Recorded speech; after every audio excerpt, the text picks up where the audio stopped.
अब जैसे विद्यार्थी का जो काम होता है, शिक्षा ग्रहण करे, जो भी अपना सिलेबस होता है उसको पूरी तरह कवर करे और एग्जाम के अंदर फिर पास होगा ही होगा। तो इसी प्रकार मनुष्य जीवन आपको प्राप्त हुआ है, ये केवल भक्ति के लिए मिला था, शुभ संस्कार बनाने और संग्रह करने के लिए बना था। और हमने क्या शुरू कर दिया, कोठी बंगले बैंक बैलेंस, एक प्लाट में सबर नहीं, 2 और ले लूं, 2 में भी सबर नहीं है, 20 और ले लूं, सस्ते मिल रहे हैं, पैसे बहुत हैं। उनको लेते लेते मृत्यु हो जाती है। अब क्या लेगा, अब हम बताएंगे। परमात्मा बता रहे हैं कि उसके बाद आपके साथ के बीतेगी और हमने क्या करना चाहिए था, ये ज्ञान भी भगवान बताते हैं। यो सौदा फिर नाही संतो, ये सौदा फिर नाही, यो सौदा फिर नाही संतो, यो सौदा फिर नाही। जैसे कोई व्यापारी, बिजनेसमैन व्यक्ति कहीं दूर देश में 2, 4, 10 लाख रुपए लेकर जाता था, वहाँ होटल में या धर्मशाला में कोई कमरा बुक करा के किराए पर रहता था और वहाँ से सौदा करता था, बिजनेस लेता करता था, सामान लेता था और बेचता था और उससे बेनिफिट खूब इकट्ठा करके वापस लौटता था।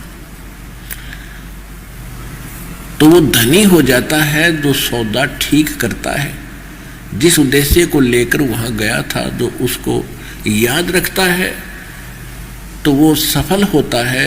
वो दुगने तिगने चौगने यानी 1 लाख ले गया था तो 4-5 लाख उसने कमा लिए सौदा करके।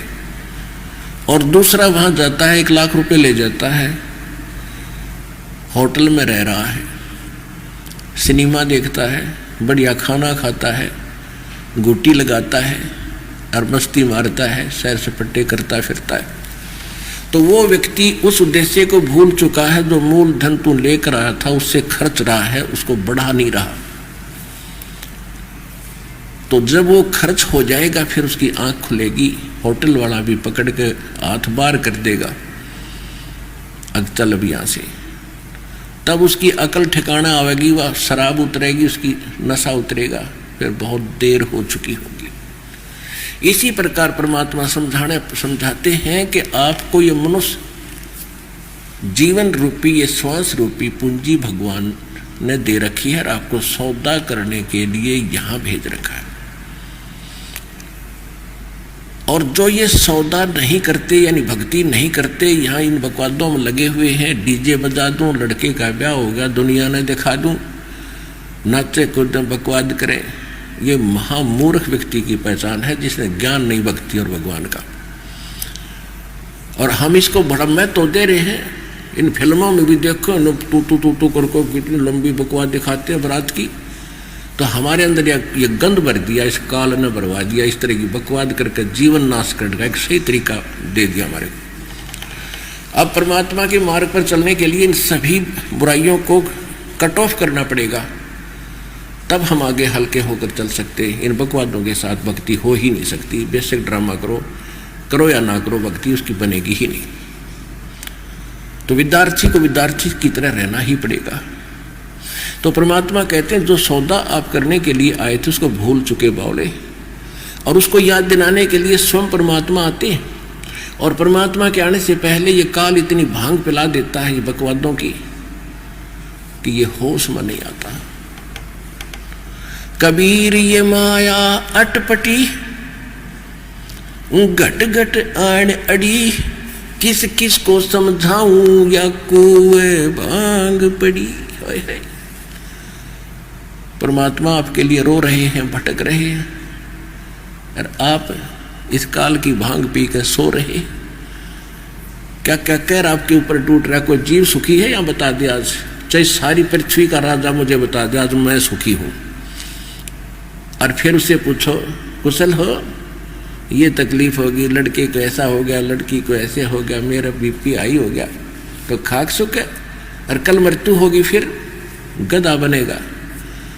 वो दुख तो अभी आपको दिखाई ही नहीं देता। तो परमात्मा ये हमारी भांग उतारते हैं, हमारे ऊपर जो बकवाद चढ़ी हुई है इनको नॉर्मल करेंगे इस ज्ञान से, फिर आत्मा होश में आवेगी और फिर भगवान को चाहेगी, उद्देश्य अपना उद्देश्य संभालेगी तो मोक्ष होगा।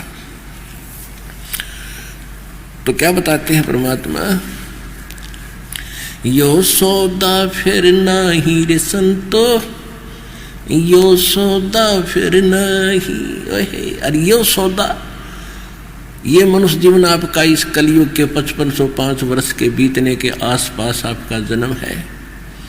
यो तो आपने कोई असंख्य जन्मों के बाद ही दाव लगेगा आपका, क्योंकि भगवान का ज्ञान है।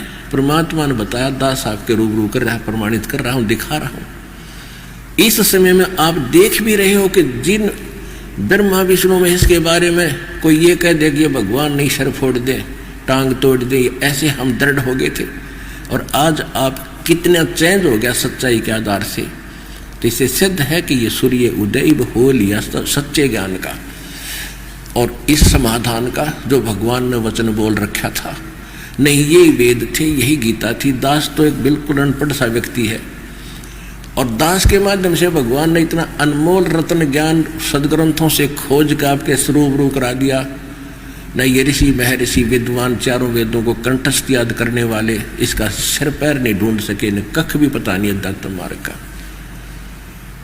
तो इससे भी आपने समझ लेना चाहिए कि आप किस दौर से गुजर रहे हो, आपका किस समय जन्म है। धन्य है आपके माता पिता जिनसे जन्म हुआ। तो ये सौदा तो आपको असंख्य जन्मों के बाद मिलेगा।